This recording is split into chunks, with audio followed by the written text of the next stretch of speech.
Baik, kita mulai kajiannya. Bismillahirrahmanirrahim. Assalamualaikum warahmatullahi wabarakatuh.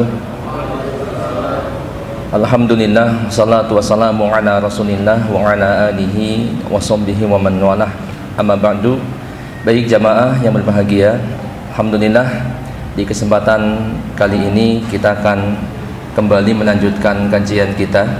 Insyaallah saya akan menyampaikan satu judul kajian, yaitu tentang kesalahan dalam berpenampilan dan berpakaian.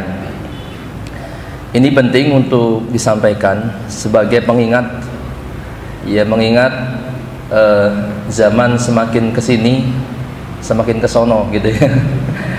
Ini banyak ragam penampilan dan juga berpakaian yang kalau kita melihat banyak di medsos ataupun di media, seringkali kaum muslimin atau sebagiannya gampang mengikuti tren gitu ya, sehingga kalau lagi ada tren ini ikut terbawa arus. Ini penting untuk diingatkan sebab ada banyak hal baik penampilan ataupun pakaian yang ternyata kalau itu dilakukan oleh seorang muslim muslimah itu salah, keliru gitu ya, atau bahkan bisa menjurus kepada perbuatan dosa. Baik, sebagaimana kita ketahui bahwa Islam ini agama yang sempurna, ya, benar-benar sempurna, sehingga Islam mengatur semua hal, sampai hal-hal yang kecil pun diatur. Ya, seperti ada hadis yang mengatakan orang Yahudi bertanya kepada salah seorang muslim, apakah Islam mengajarkan semua hal gitu kan? Maka dijawab bahkan sampai hal-hal yang kecil seperti buang air besar, keluar masuk kamar mandi, ya, cara membersihkannya dan seterusnya, ini pun diatur. Ya, apalagi hal-hal yang besar gitu ya. Yang kecil pun diatur. Nah, termasuk dalam penampilan dan juga dalam berpakaian. Ini diatur. Dan kalau kita lihat atau kalau kita melihat nas Al-Quran ataupun hadis-hadis yang ada, maka dapat disimpulkan ada beberapa penampilan ataupun cara berpakaian yang dilarang di dalam Islam. Yang ini dilarang dalam Islam dan tentunya harus dijauhi oleh kita. Di antaranya yang pertama adalah menyerupai lawan jenis, ya, menyerupai lawan jenis. Dan ini tadi saya sampaikan bahwa kalau kita mau melihat mungkin di akhir-akhir ini banyak, ya, baik dari penampilan ataupun cara berpakaian, ya, jadi laki-laki menyerupai perempuan, perempuan menyerupai laki-laki. Kalau laki-laki kayak perempuan disebut apa? Banci gitu ya, kebanci-bancian gitu, atau bencong. Itu nggak kehitung kalau antum malam-malam jalan, itu justru itu lebih parah lagi ya. Bahkan ada yang nggak seperti itu pun kalau kita lihat laki-laki seperti perempuan, gemulai cara geraknya, cara bicaranya, cara menyapanya, ya, gesturnya itu ada, ya. Dan kadang-kadang itu dibuat-buat. Pun sebaliknya ada perempuan yang seperti cowok, kalau kita lihat dari jauh, kirain cowok ternyata cewek, kan begitu ya. Potongan rambutnya udah kayak laki-laki, kemudian cara berpakaiannya gitu kan, itu banyak terjadi ya. Nah, hal-hal yang seperti ini sangat berpeluang menjerumuskan orang itu kepada perbuatan dosa yang sangat besar, ya, seperti laki-laki sama laki-laki, ya, mungkin yang sering dikenal dengan istilah lagi bete gitu ya, atau LGBT gitu kan, perempuan suka sama perempuan gitu kan, laki-laki suka sama laki-laki tadi. Nah, ini mungkin diawali dari hal-hal yang seperti ini, ya. Pertama-tama dia mengikuti atau pergaulannya, lama-lama dia ikut gemulai gitu kan, ya, kemudian lama-lama suka sama cowok. Nah, ini bahaya ya. Ini dilarang di dalam Islam. Jadi menyerupai lawan jenis itu dilarang, ya, tidak boleh ya, walaupun hanya sekedar misalkan berpakaian dengan pakaiannya perempuan atau sebaliknya. Dari Abdullah bin Abbas radhiyallahu anhuma, beliau berkata, la'ana Rasulullah sallallahu alaihi wasallam al-mutasabbihina minar rijal bin nisa wal mutasabbihati minan nisa birijal. Rasulullah sallallahu alaihi wasallam melaknat ya laki-laki yang menyerupai wanita dan juga melaknat wanita yang menyerupai laki-laki tadi ya. Jadi ini dilaknat. Kalau ada laki-laki kok kebanci-bancian ya, maka dilaknat. Pun sebaliknya, perempuan seperti laki-laki, maco gitu kan, maka ini pun dilaknat. Nah, kalau kita lihat ya, kalau suatu perbuatan itu mendapat laknat dari Allah ataupun Rasulnya ya, maka ini berarti perbuatan itu dilarang di dalam Islam ya. Dan jelas riwayat ini mengatakan la'ana Rasulullah sallallahu alaihi wasallam. Rasulullah melaknat laki-laki seperti wanita, wanita seperti laki-laki. Bahkan saking kerasnya sampai-sampai kalau ada orang yang seperti ini harus dikeluarkan dari rumah-rumah kita. Ya, dari rumah kita. Riwayat yang selanjutnya masih dari Abdullah bin Abbas radhiyallahu anhu. Beliau berkata, la'ana Nabi sallallahu alaihi wasallam al-mukhannasina minar rijal wal mutaranjilati minan nisa wa qala akhrijuhum min buyutikum ya. Rasulullah sallallahu alaihi wasallam melaknat laki-laki yang seperti perempuan dan para wanita atau perempuan yang seperti laki-laki, dan beliau bersabda akhrijuhum min buyutikum, keluarkanlah mereka dari rumah-rumah kalian ya. Seolah-olah memang itu tidak layak buat seorang muslim ataupun muslimah berperilaku seperti lawan jenis, baik yang laki-laki seperti perempuan ataupun sebaliknya perempuan seperti laki-laki. Nah, kemudian larangan yang selanjutnya hadis riwayat Al-Baihaqi ya. Rasulullah SAW bersabda, salasun, ada tiga ya, ada tiga orang atau tiga kelompok, la yadkhulunal jannah, yang tidak akan masuk surga. Al-aqu bil walidayhi, yang pertama adalah durhaka terhadap orang tuanya. Kemudian wad-dayus, yang kedua adalah ad-dayus. Dayus itu laki-laki atau suami yang tidak memiliki rasa cemburu kepada istrinya ataupun anak-anak perempuannya. Kemudian yang ketiga adalah warajilatun nisa, yaitu wanita yang menyerupai laki-laki. Nah, ini pun ada ancaman, bahkan ancaman tidak masuk surga bagi tiga orang ataupun kelompok orang ini ya. Yang pertama durhaka kepada orang tua, kemudian ad-dayus ya, laki-laki atau suami yang tidak punya rasa cemburu terhadap keluarganya. Kemudian yang ketiga adalah wanita yang menyerupai laki-laki. Nah, untuk itu dari hadis-hadis ataupun nas yang disampaikan ini, maka kesalahan yang pertama ya, di antara kesalahan dalam berpenampilan ataupun berpakaian adalah menyerupai lawan jenis. Maka ini hati-hati untuk keluarga kita ya, baik istri kita ataupun anak-anak kita. Anak kita yang laki-laki ya, jangan sampai salah dalam mendidik, sebab kebiasaan-kebiasaan di waktu kecil ini boleh jadi membawa dia sampai dewasa. Ya, kalau di waktu kecilnya sudah laki-laki, kemudian mainnya sama perempuan, kemudian mainnya boneka, ya, sukanya bunga, ini harus dirubah. Ya, sebab ini penyakit nih, bahaya. Nanti kedepannya boleh jadi dia seperti perempuan. Ya, maka ini termasuk yang dilaknat dalam hadis ini oleh Rasulullah SAW, dan terancam, ya, boleh jadi terancam tidak masuk surga. Pun sebaliknya yang anak perempuan pun begitu. Ya, harus dididik dengan didikan ataupun cara-cara ataupun fitrah perempuan. Ya, jangan perempuan diajarin main bola, ya, diajarin apalagi banyak hal yang laki-laki lah gitu ya, misalkan gitu. Sebab ini ya dalam tanda kutip berbahaya, takutnya kebablasan.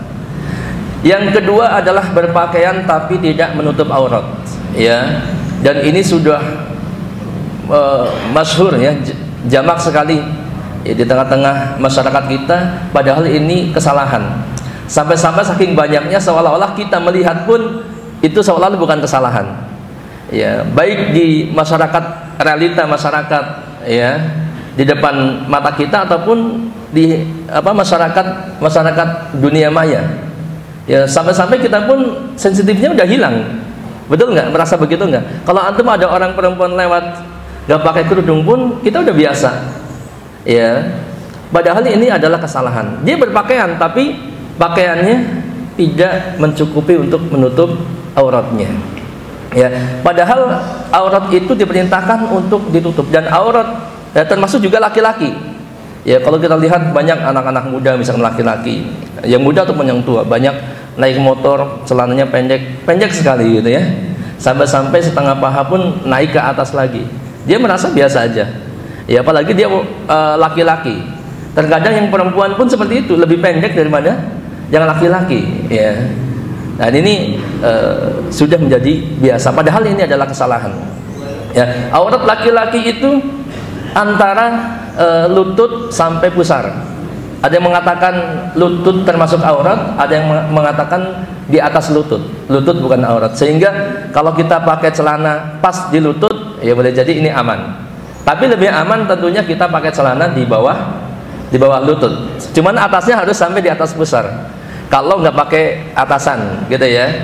Ya, sebab kalau misalkan pusarnya di bawah pusar kelihatan, berarti ini auratnya terlihat, gitu kan? Atau di atas lutut kelihatan, berarti ini auratnya terlihat.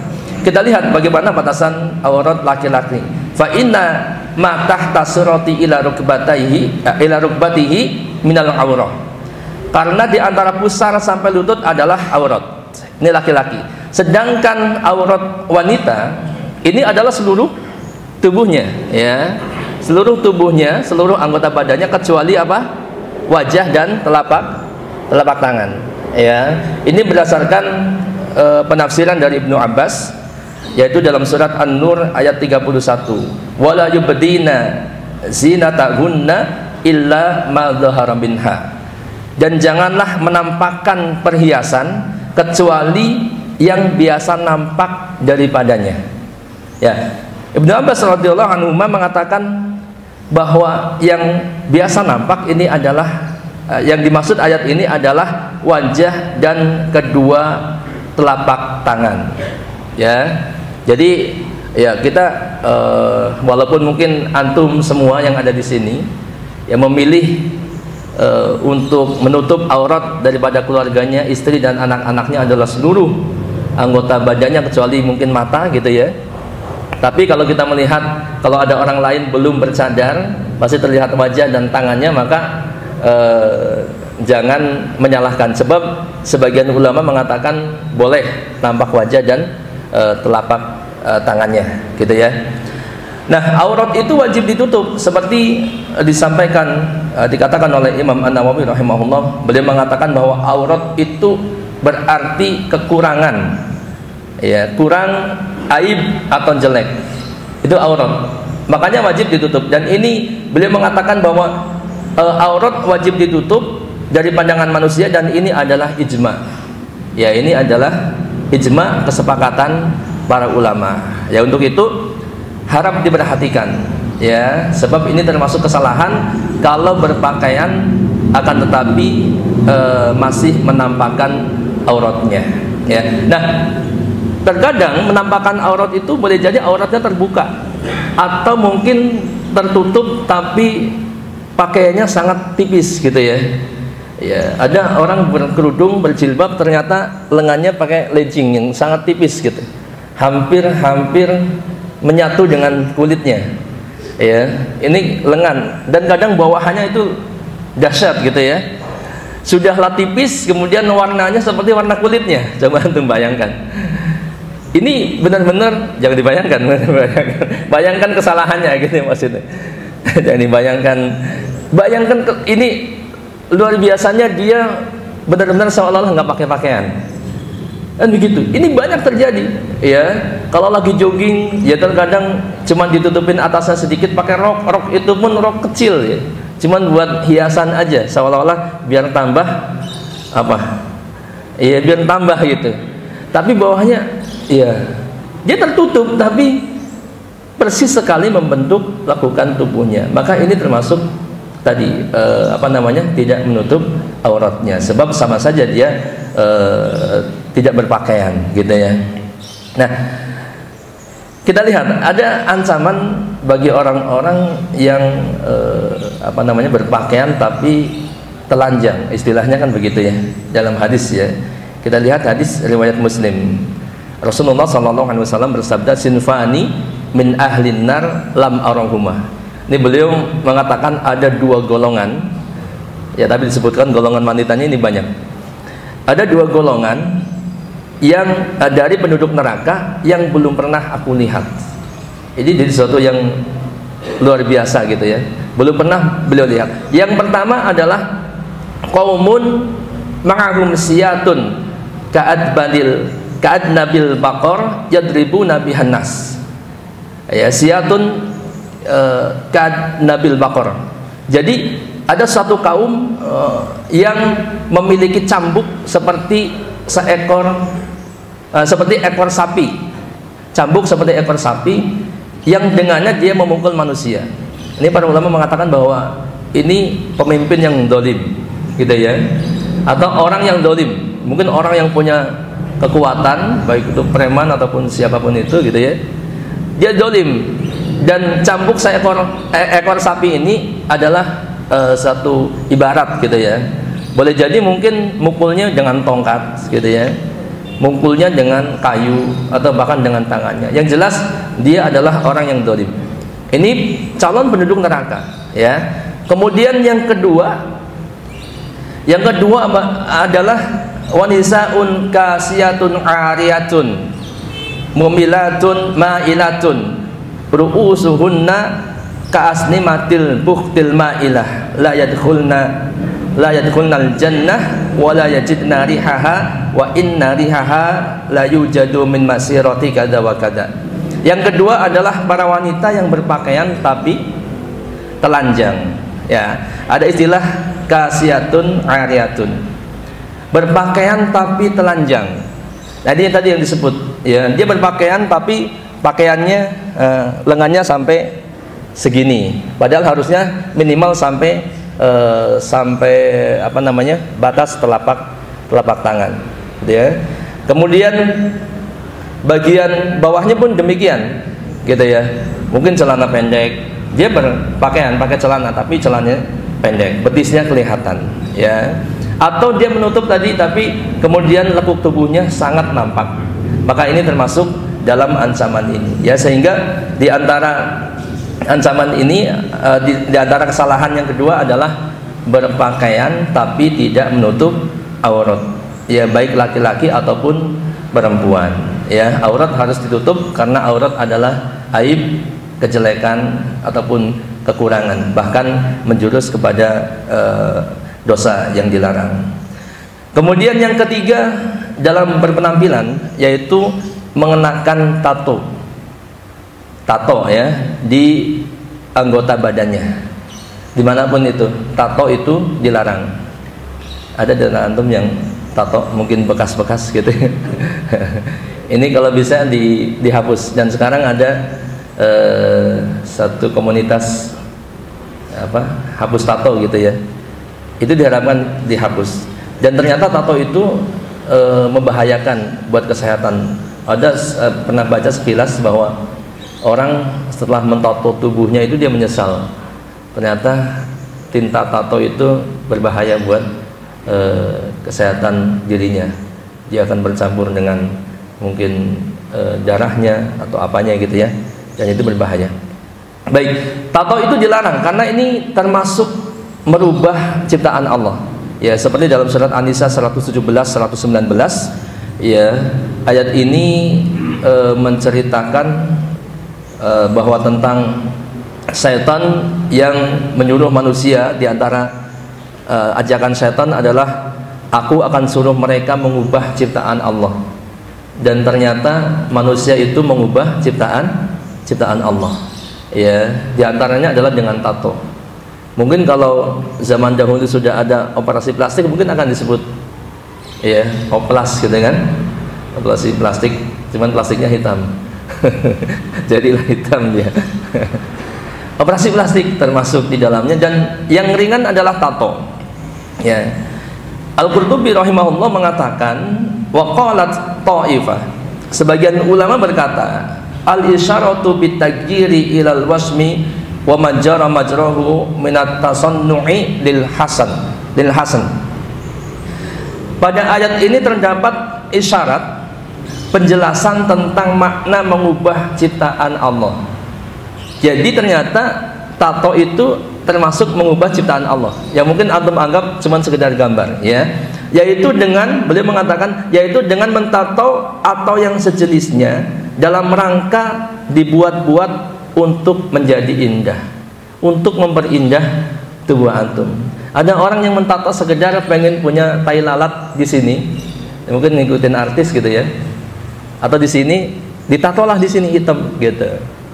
Dulu saya punya teman begitu, tai lalatnya ternyata buatan gitu ya. Kalau saya banyak di sini, cuman banyak banget jadi jelek. Bukan jelek ya, bukan. Jadi mengganggu gitu ya.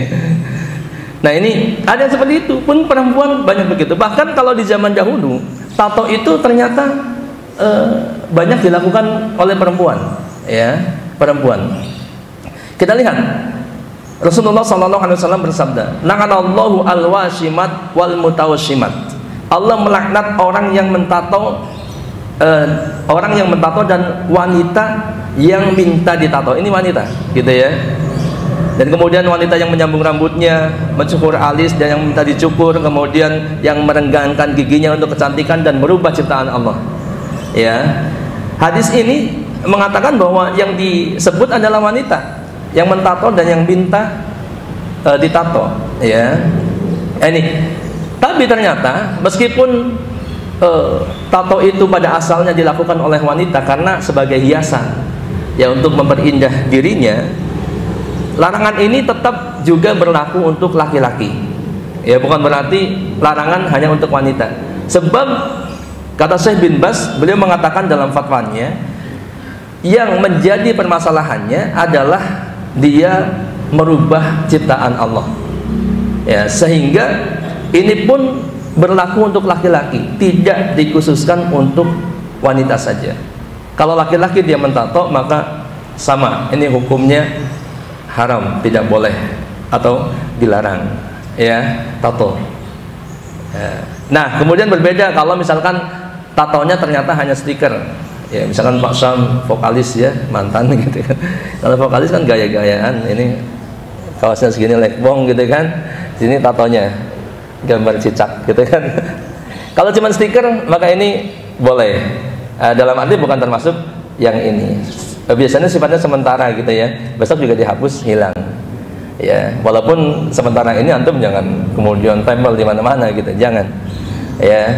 Nah, ini hukumnya. Adapun untuk masalah adab atau adat kita sebagai seorang muslim maka jangan. Ya. Nah, kalau tato yang beneran maka ini dilarang. Yang selanjutnya di antara kesalahan berpenampilan adalah potongan rambut model koza. Ini anak-anak muda kebanyakan gitu ya. Koza itu apa? Ya, menggundul sebelah, sisakan sebagian gitu ya. Baik samping kiri kanan gitu ya, atau samping doang, kanan doang kiri enggak. Yang jelas menggundul sebelah, menyisakan sebagiannya. Dan ini banyak kalau laki-laki di kampung saya zaman dulu, kalau anak laki-laki itu disisain depannya doang, seperti Ronaldo tahun 90-an, tahu ya, Ronaldo fenomeno Brazil, kayak gitu persis gitu ya. Jadi apa, jambulnya di depan doang, kalau perempuan di belakang, ya.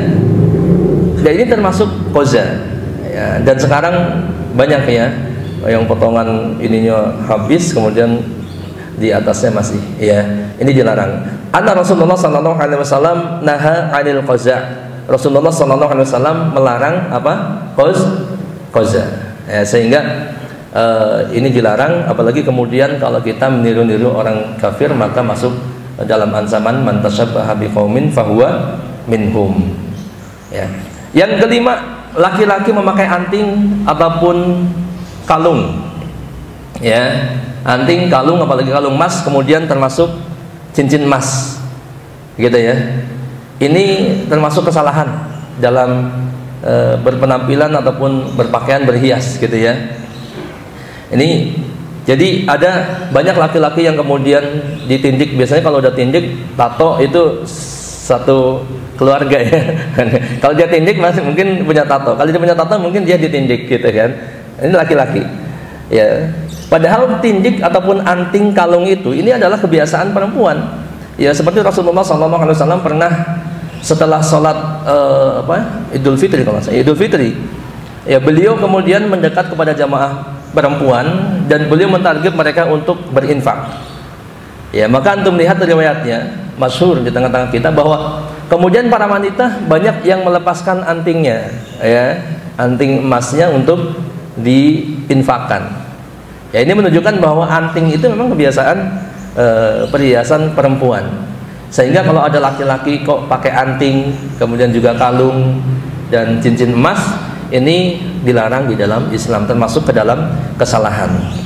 Ya, Rasulullah SAW bersabda, "Uhilla dzahaba wal hariru liinasi ummati wa hurrima 'ala dzukuriha wa hurrima 'ala dzukuriha." Emas dan sutra itu dihalalkan bagi wanita dari umatku, namun diharamkan bagi laki-laki. Ya, maka ada riwayat tentang cincin ini bahwa Rasulullah SAW ya pernah mendapati salah seorang sahabatnya memakai cincin, maka kemudian beliau bergegas melepas cincin itu dan membuangnya, membantingnya. Ya, beliau bersabda, "Ya'midu ahadukum ila jamrati minan nar fayaj'aluha fi yadihi."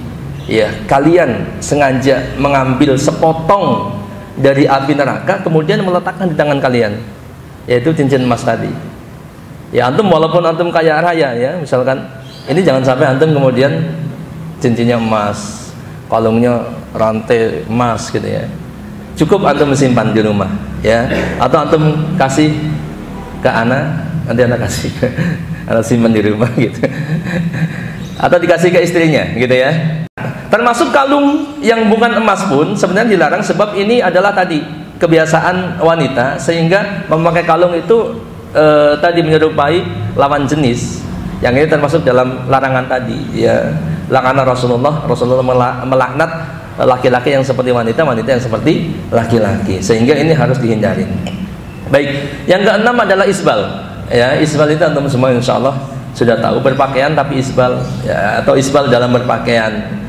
Isbal itu pakaiannya menjulur sampai menutupi mata kaki, ya, dari atas kita, baik celana kita, gamis kita, atau sarung kita. Ya, bukan yang dari bawah ke atas, bukan seperti kaos kaki ataupun sepatu, tapi yang dipakai berupa celana atau sarung, kain sarung atau gamis. Ini ketika menutupi mata kaki disebut isbal, dan isbal ini termasuk kesalahan, ya, sebab ini dilarang. Rasulullah SAW bersabda, "Ma asfala minal ka'bain minal izari fa finnar." Ya, kain yang panjangnya di bawah mata kaki, ya, itu tempatnya di neraka, bahkan terancam neraka, walaupun tidak sombong. Ya, ada hadis yang lain memang kalau menjulurkan kain sampai mata kaki kemudian karena sombong, maka ini terancam tidak dilihat oleh Allah Subhanahu wa taala. Namun banyak nas riwayat yang lain tanpa menyebutkan, walaupun apa dengan sombong, ya, tanpa menyebutkan dengan sombong, menjulurkan kain ke mata kaki saja, menutupi mata kaki, ini sudah termasuk kesalahan dan ini terancam api neraka. Baik, kemudian yang ketujuh, berpenampilan berpakaian menyerupai orang kafir. Ada pakaian-pakaian yang jadi ciri khas orang kafir, maka ketika dipakai oleh seorang muslim muslimah, ini termasuk kesalahan yang dilarang di dalam Islam. Ya, pakaian ciri khas orang kafir seperti topi Sinterklas, gitu ya. Topi yang seperti cupluk anak bayi tapi merah putih, gitu ya. Di sini ada ininya. Itu termasuk, dan itu banyak dipakai oleh sebagian kaum muslimin muslimah ketika musim perayaan hari kelahiran, kalau nggak salah, benar, Yesus, gitu ya. Sinterklas dipakai di mana-mana. Ya, kadang-kadang cuma ngikutin tren karena mungkin kurang tahu, ya padahal ini adalah kesalahan. Sebab ketika seperti itu, ini berarti masuk dalam ancaman man tasyabbaha biqaumin fahuwa minhum. Ya. Kemudian ada pakaian seperti pakaian paus, pakaian biarawati atau biarawan, pakaian biksu yang seperti warna oranye ya, kayak gitu. Ini kalau dipakai oleh muslim-muslimah maka ini termasuk larangan ataupun kesalahan yang dilarang. Akan tetapi pakaian yang sudah menjadi umum ya, walaupun datangnya dari orang kafir, ini tidak termasuk dalam pakaian khusus bagi mereka. Yang kedelapan, mengenakan pakaian syuhro. Pakaian syuhro. Syuhro itu pakaian ketenaran. Ya, ini termasuk kesalahan. Ya, Rasulullah SAW bersabda, man labisa sauba syuhratin fid dunya albasahullahu sauba madallatin yaumal qiyamah. Barang siapa yang memakai pakaian syuhroh, pakaian ketenaran di dunia, maka Allah akan pakaikan dia pakaian kehinaan pada hari kiamat. Pakaian syuhroh itu pakaian ketenaran yang berbeda, mencolok sekali perbedaannya dari kebiasaan pakaian umum. Kebiasaan pakaian kita misalkan pakai gamis, pakai koko, pakai kemeja, kaos. Namun ada orang yang pakai misalkan pakaian yang aneh, paling aneh. Baik itu karena saking bagusnya, mahalnya, dengan berbagai pernak-perniknya, ataupun saking jeleknya. Jadi sebabnya bukan masalah bagusnya pakaian itu ya yang dia kenakan, akan tetapi karena keanehannya itu sehingga dia pengen tenar dikenal oleh orang. Ya, ini termasuk pakaian syuhroh, dan ini dilarang di dalam Islam. Nah, ini beberapa poin, ada 8 kurang lebihnya, walaupun mungkin masih banyak gitu ya, karena waktunya terbatas, dan saya sampaikan secara cepat. Mudah-mudahan ini bermanfaat untuk kita semuanya sebagai pengingat, dan mudah-mudahan Allah jaga kita, tetap berikan hidayah kepada kita, tidak terbawa arus sehingga tidak terjatuh pada hal-hal dalam penampilan atau berpakaian yang dilarang di dalam Islam. Wallahu a'lam bishawab. Wa sallallahu ala nabiyyina Muhammadin wa ala alihi wa sahbihi ajma'in. Wassalamualaikum warahmatullahi wabarakatuh.